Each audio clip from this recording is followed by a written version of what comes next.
O título desta segunda intervención era o título proposto era este que tedes aquí, propiedade e cambio demográfico das formacións do paisaxe, pero a medida que te iba a falar que veredes que o que imos facer é poñer mapas e poñer en imaxes gran parte do que foi expoñendo.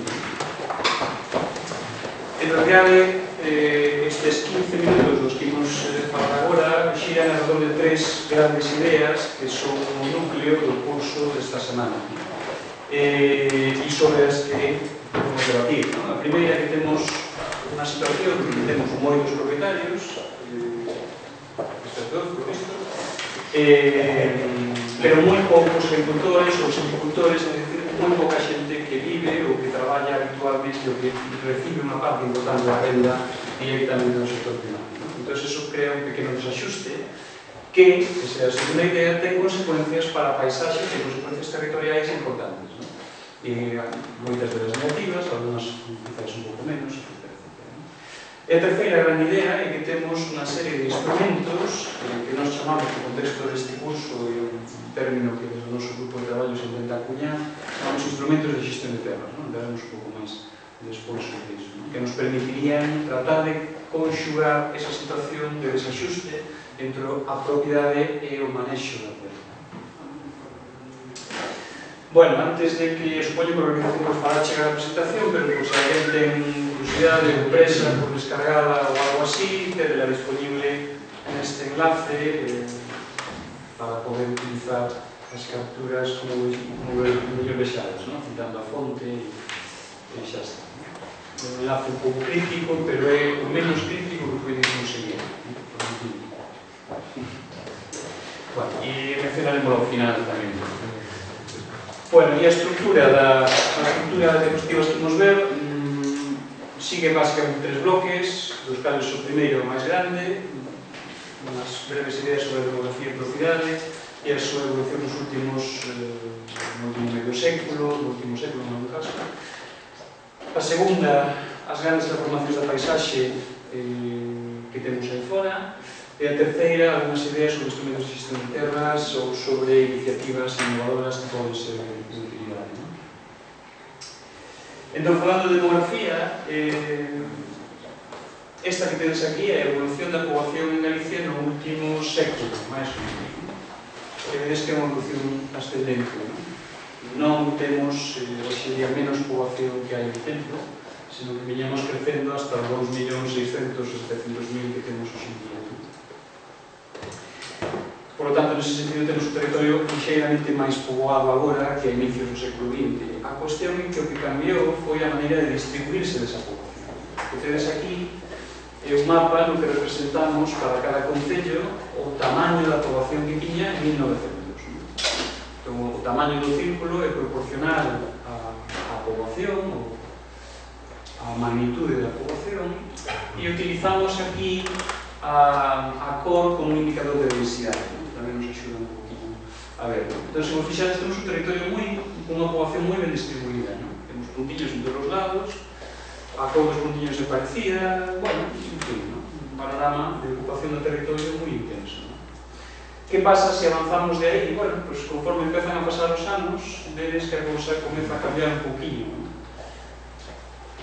Entón, hasta os anos 40 non se aprecia quizáis moito, aí todavía moita xente volve no rural, pero a partir dos 50 e os 60 ides ver un cambio moi importante.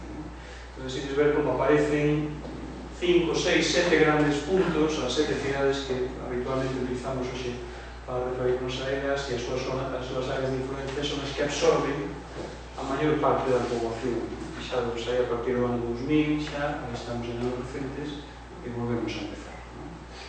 Se queredes, deixamos unha vez máis para que chegue hasta o final. Cada un pode mirar o seu concello, xa o que temos moito, non? A ver como vai...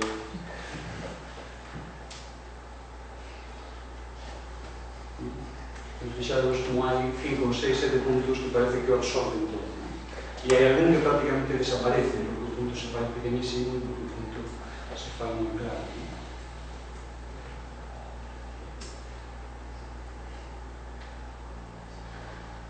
Bueno, ou seja que chegamos a esta situación, ¿no? Partimos desta e chegamos a esta.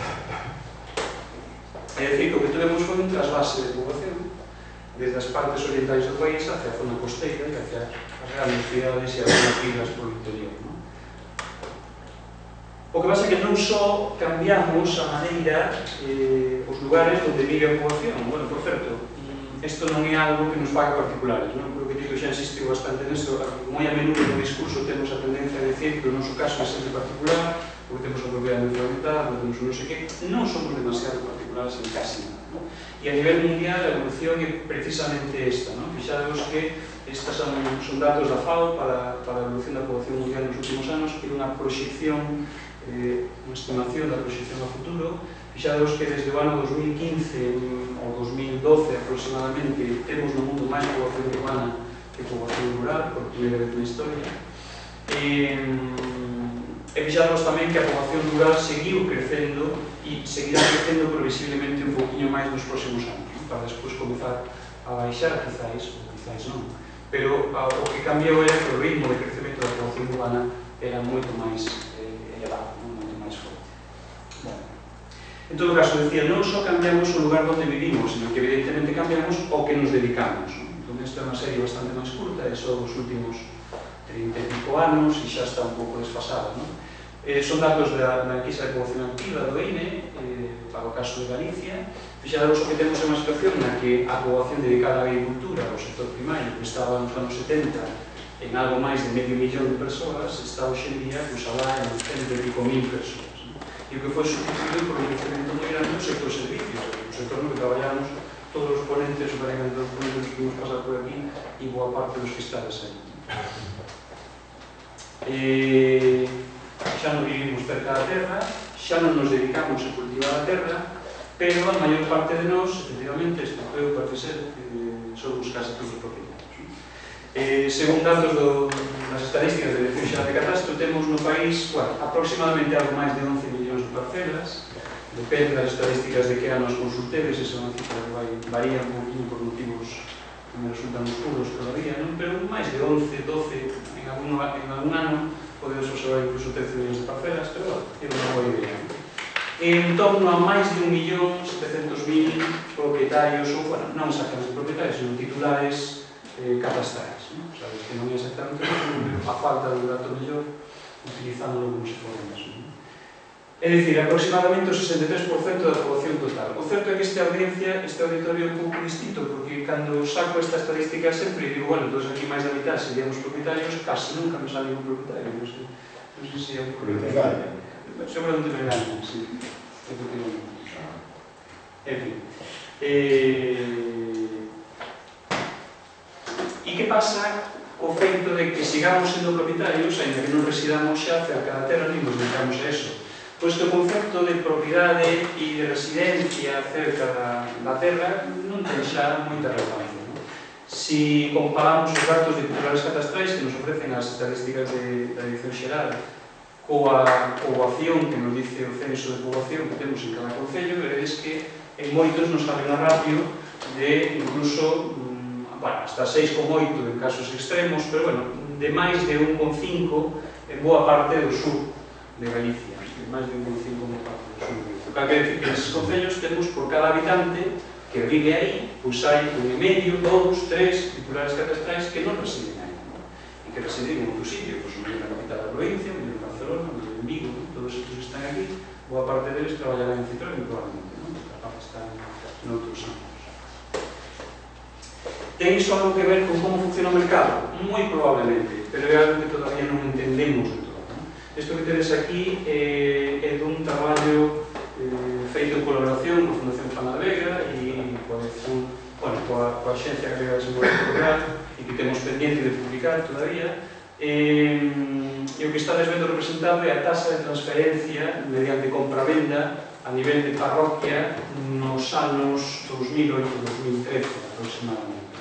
Fixados que as zonas que aparecen en azul son as zonas onde o mercado funciona máis activamente, onde se intercambian parcelas de compra-venda con moita máis frecuencia, e aqueles que aparecen en vermello son as zonas onde apenas se producen transaccións, producense moi poucas. Fixados, os valores están calculados sobre porcentaxe, como porcentaxe do total da superficie do concello, grosso modo. Bueno, Todavía non somos capaces de explicar moi ben este mapa, pero fixademos que ten algo que ver coas zonas onde a actividade agraria é todavía máis potente, falaremos un poquinho máis disso, pero ali onde existe un sector primario máis potente, tamén o mercado é un pouco máis activo. Sin embargo, cando vemos o mapa de prezo, que é case o negativo, pero non exactamente, a distribución é un pouco diferente. Fixademos, aquí presentamos en azul o prezo de terra rústica, por parroquia, tamén para un período similar, 2013, e en vermello os valores máis baixos. Fixademos que hai un patrón un tanto desconcertante nestes prezos elevados de terra rústica alrededor das principais zonas urbanas e das zonas máis poboadas. E nos o interpretamos como que hai unha influencia moi evidente da expectativa de urbanización sobre unha terra que en principio, no noso marco legal actual, non é urbanizada, porque é terra rústica, que normalmente estará clasificada de solo rústico, de protección, o solo rústico ordinario, que non é edificable, pero, sin embargo, nos interpretamos que a expectativa de urbanización está tirando no prezo un poquinho para arriba. Ainda que podemos debatir moito sobre isto, habería outras explicacións posibles. Bueno, todo isto algo que ver coa paisaxe e cos cambios da paisaxe que temos nos últimos anos? Pois sí, efectivamente. Cando comparamos, por exemplo, que tiñamos hai aproximadamente 30 anos, o que tiñamos hai pouco, o que vemos é que a superficie agrícola baixou bastante. A estimación que temos aquí, hai diferentes estimacións en unha fonte que utilicemos, pero fixados aquí vai de algo máis de 800 e pico mil hectáreas a 700 e pico mil hectáreas de sau que temos hoxe en día. A superficie de mato tamén baixou, a superficie de matos sin huerta arbolada encima tamén baixou, e a que aumentou de maneira bastante importante son varias clases de arbolado, que aquí dividimos en dúas por outros propósitos. Dividimos en, tendo aquí mellor, arbolado, digamos, de frondosas caducifolias, que nos interesaba separar por outros propósitos, e arbolado que chamamos aí produtor, porque maioritariamente entendemos que procede de plantación e ten unha finalidade de produción de madeira. Fixademos que o arbolado crece e o mato baixa e a superficie agrícola baixa. Tampouco nisto somos particularmente especiais dentro do contexto español. De feito, o aumento de arbolado nos últimos 30 anos no conxunto do Estado español é máis alto de media que en Galicia. O que non quere decir que nos sigamos producindo prácticamente a mitad da madeira que se corta en España, pero iso é isto. Agora, esos cambios non teñen lugar, esos cambios que vimos a falar, non teñen lugar de maneira homogénea en todo o territorio. Nos tratamos de interpretar como sucede iso no territorio e para iso dividimos Galicia en tres grandes zonas que vedes aí en tres gamas de color distintas. Unha parte que chamamos urbanizada e forestada, que vedes aí en tonos diferentes de azul, onde fundamentalmente o que se produciu nos últimos 20 ou 30 anos é un proceso de forestación moi acelerado. Esa é a zona de expansión do eucalipto por excelencia, pero tamén para unhas plantacións de piñeiro en algún caso.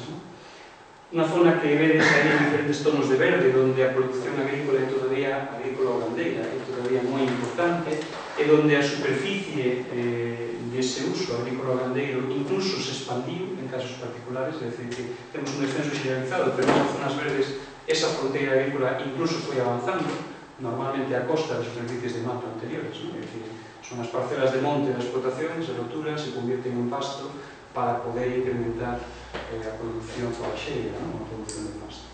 E unha zona que vedes aí en dous tonos de vermello, máis ou menos, que son zonas onde o que avanza é o mato, ou o que avanzan son as frondosas.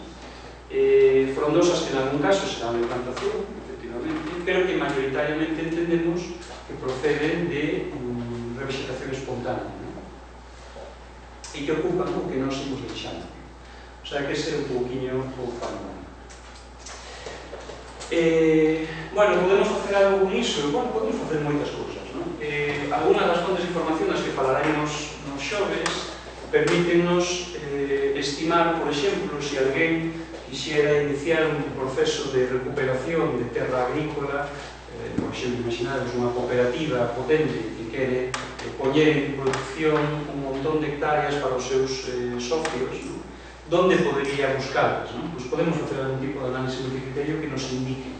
Este mapa que tedes aquí procede dun traballo de fin de máster, do programa de máster asociado a este curso, no que o alumno identificaba, bueno, cales serían as localizacións donde a Terra cumpre unha serie de condicións, non? Neste caso, a condición era que tuvera unha boa capacidade agronómica, por menos aceptable, que estuvera actualmente sen uso, que estuvera en superficies continuas maiores de 1 hectárea, etc. E o que temos aí é unha especie de mapa de densidade que nos di nun radio concreto de 2 km aproximadamente cantas hectáreas cumplen esas condicións. Xa que nos permite localizar a onde poderíamos ir. Claro, como mobilizar esa terra despois? Bueno, un dos instrumentos posibles é o banco, non? Xa decía que para nos sigue parecendo unha ferramenta moi boa e casi xa sacamos en todas as presentacións que facemos por aí fora, non? Particularmente tamén cando facemos no contexto europeo, porque os compañeros de Europa do Oeste teñen problemas parecidos, por causas diferentes, pero tamén están moi interesados en ferramentas como esta. Bueno, supoño que casi todos o coñecedes, pero non estaría demais que se alguén non o conoce ou ten interés, pode acceder naquela dirección de arriba, setigar.xunta.es, e botarle un vistazo, non? Incluso como curiosidade está ben, non? Cantas parcelas hai cerca da miña aldea que estén disponibles e a que precios podo arrendar, non? Pues, probablemente me sorprendan os precios especialmente baixos, pero... ou non, según como esteas o día no mercado, claro. Pero para un urbano probablemente un precio baixo. Bueno, hai outras iniciativas posibles. Esta é últimamente outra que saco bastante nas charlas, que é un alumno desta escola, Iván Díaz López, que propón un sistema de xestión cooperativo, normalmente, e que non necesariamente, no que moitas explotacións e titulares de terra que non teñen explotación se poñen de acordo para utilizar de maneira conxunta ou para, digamos, reorganizar o manexo que fan das terras dunha parroquia, para poder pasar, por exemplo, dun esquema onde se fai isto, onde cada explotación ocupa parcelas diferentes, a un esquema onde cada explotación ten a superficie que ocupa ou que utiliza habitualmente máis concentrada. E fixados que isto é diferente a unha concentración parcelaria. Isto é unha reordenación do uso.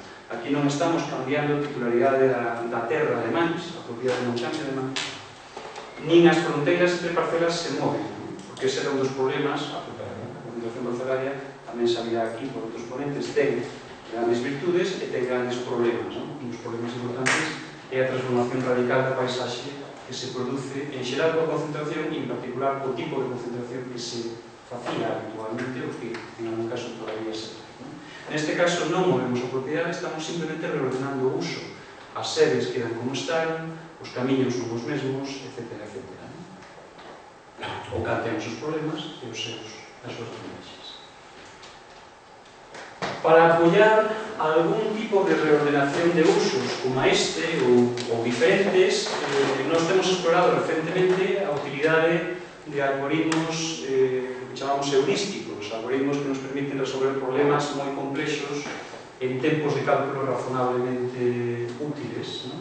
Entón, este que temos aquí está todavía en revisión, a publicación asociada, pero basicamente é un algoritmo pensado para que diferentes propietarios ou non propietarios ou diferentes utilizadores da terra digamos que poñan parcelas que utilizan unha puxa e digan, bueno, a ver, de todo isto aquí como se pode repartir de maneira que usarla máis ou menos co mesmo específico que entre eles, pero máis cerca do que estou.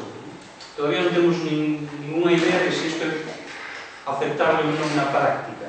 Estamos todavía nun nivel conceptual unha proba de caso.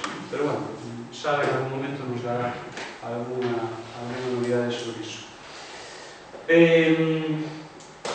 Bueno, en todo caso, mover esa terra para algo, e sobre para que se pode facer, pois hai xa neste momento hai unha boa escolma do que chamamos iniciativas productivas innovadoras, gracias ao amigo Xavier Simón, na páxina de Revolta, que tedes aí arriba, revolta.sc.es, aí, entre outros materiais, a información da composición da rede, dos grupos que a forman e en que traballamos cada un. A parte diso, hai unha serie de unha recopilación de diferentes iniciativas. Aquí temos aí, por exemplo, o Souto Activo, que tamén hai xente que saiu desta escola, bueno, que poden ser inspiradoras para outras persoas, non? Poden servir de exemplo, non para replicar, pero por lo menos para inspirarnos. Bueno, e a última, efectivamente, non? E a última ten que ver co feito de que, decía Tito, temos coñecemento, efectivamente, claro, temos coñecemento, temos as capacidades técnicas, non temos grande necesidade de moitas ferramentas novas, nin de algoritmos novos, nin de sistemas de información xeográfica novos. Temos moita información, mellor da que pensamos, ainda que sempre nos queixamos da información que temos, non? Nunca escoitaredes a ninguén falar dun mapa, especialmente se non producido sin dicir, bueno, está ben, pero ten fallo aquí, porque normalmente, claro, un ve o mapa e se vai a súa parroquia, non? E mira ali no detalle, se salía un fallo, ergo, o mapa non vale nada. Pero iso pasa con todos os mapas, non? É cuestión de facer zumo suficiente para topar o erro, non? Entón, a cuestión non é esa, a cuestión é os mapas que temos son moito mellores que os que tiñamos hai anos, os ordenadores que temos tamén, por lo tanto, o problema non é de información, o problema é de debate. O problema é de sentar a xente nun sitio e dizer, bueno, vos que queredes facer? Para empezar, queredes facer algo? Para empezar, vos que queredes, etc. Por lo tanto, bueno, probablemente vale a pena que invertamos moitos menos recursos en facer algoritmos e que invertamos moito máis en ter persoas que poden dinamizar de outra maneira a actividade. Pero é outra cuestión para debatir aquí. Bueno, finalizo, ustedes aí son datos de contacto, as webs do noso grupo, da rede, do programa de máster, a maior parte xa os coñecedes.